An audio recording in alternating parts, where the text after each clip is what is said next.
Hey fuckers, it's the Metal Elitist here, and I'm going to be doing reviews for AskMetalMax.com, so this is my virgin review for that site.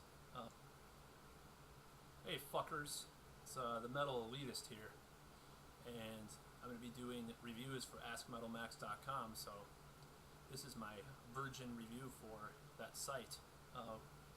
So excuse the slovenly appearance or any kind of sloppiness with this video, because it's the very first time I'm appearing on this channel or whatever it's going to be in the future.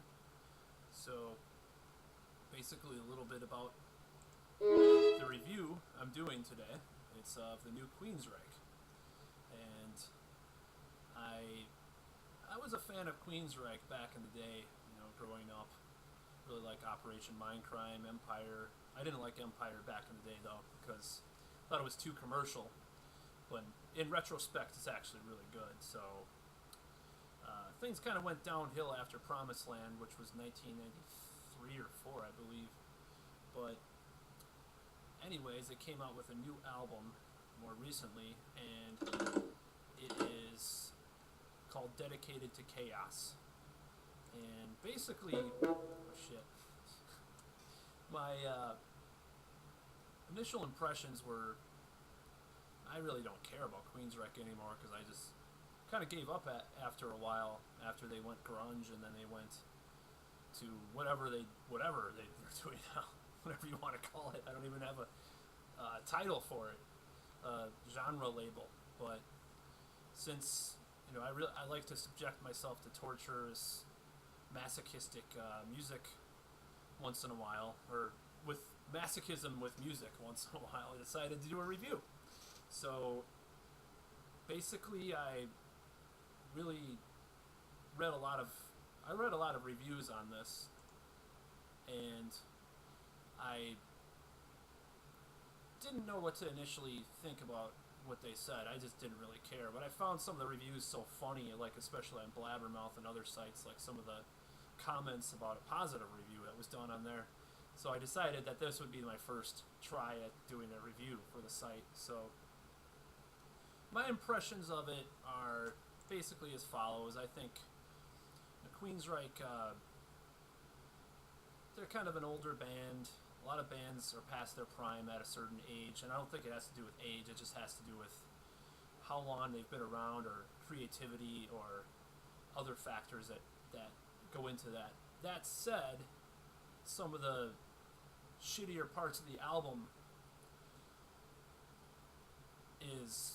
are basically the problem I have with the album. The main problem was you hear the lyrics, and the lyrics are pretty hilarious.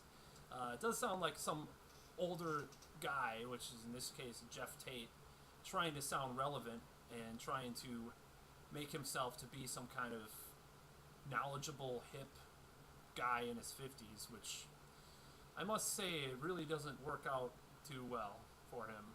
I'd say even Rob Halford had a better time when he was doing the 2 project, which is the horrid. Oh shit, that's my antivirus. But the 2 album was actually a shittier album, but at least like in his image, he had a better.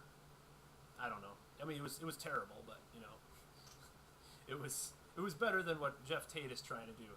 So, like Ian Gillan, when he saw the cover to Black Sabbath's Born Again, I pretty much puked when I heard some of the lyrics on this album.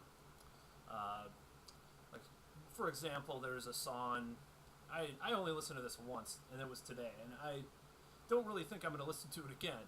But I listened to a song, and they talked about, he's mentioned YouTube. Actually, I want to bring that up, and I do want to play a little bit of that, because it's really hilarious. So I will be right back. Holy shit, this is almost 5 minutes. Alright, this is the offending lyric that made me pretty much retch when I heard it.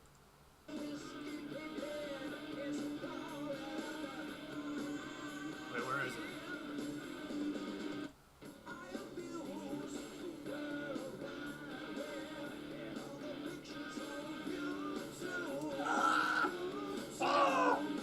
What the fuck?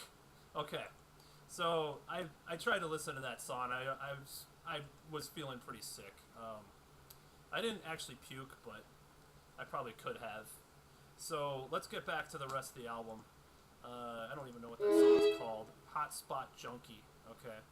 So first of all, I think it's really stupid and just to talk about technology and how it's taken over. It's kind of cool, but I don't like how he did it. It just seems like some kind of middle-aged, older guy trying to sound relevant, and that's kind of the whole album's problem. But not really from a musical point of view, because actually the music is not half bad, surprisingly. It sounds kind of like in between Promised Land or Here and the Now Frontier and some of the newer stuff. And there's a few saxophones and some electronic beats and stuff, but it's not really the wretch fest that people may say it is. And another thing about it is I actually do like the production quite a bit. The production is really good. I haven't heard a production that was this good on a Queensryche record in a long time, because during the 2000s, a lot of the productions were just really crappy with the compression and making it as loud as possible with clipping audio levels and all that. It was horrible decade for production. I mean, there are some exceptions to the rule, but it sounds like a mid-90s production, which, you know, it was before they used Pro Tools. I don't think it's all analog or anything, but I was actually quite surprised. It's very clear, and you can hear all the instruments. Very good rhythm section recording too. The drums and the bass sound awesome. So, but not only the lyrics of Jeff Tate, but like a lot of it is just the way he sings it, like overly hamming it up for the really bad lyrics. It just makes a really bad combination. So, and then there's just like a lot of boring middle of the road shit that sounds like U2 or whoever. I don't know, but I don't know. It's not really at this point in their career. It's not.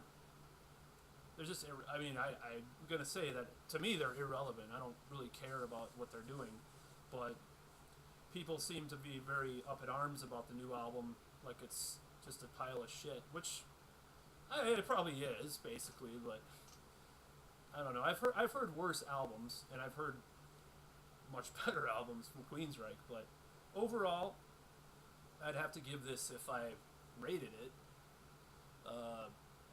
2 stars out of 5 or 4 or whatever just for the production alone. I think I haven't heard an album that had this kind of production in a while, as far as like an older band.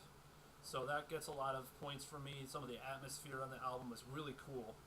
It would have actually been pretty good as an instrumental album if they didn't have Jeff Tate on it. I hate to say it, but Jeff Tate, just the way he sings some of the lyrics, and the lyrics just are horrible, and the choruses are just not catchy at all. It gets very boring after the 5th song. It's a really long album. This edition that I have is 16 songs, so, and all of them are like kind of like B-sides from Promised Land or Here and the Now Frontier or Q2K or whatever the hell albums they've been doing. I don't really care, but I listened to it, and it was quite a painful experience after the 5th or 6th song. There was some good songs, and then he tries to throw in some political stuff, of course, like usual, and I just don't. It just doesn't work.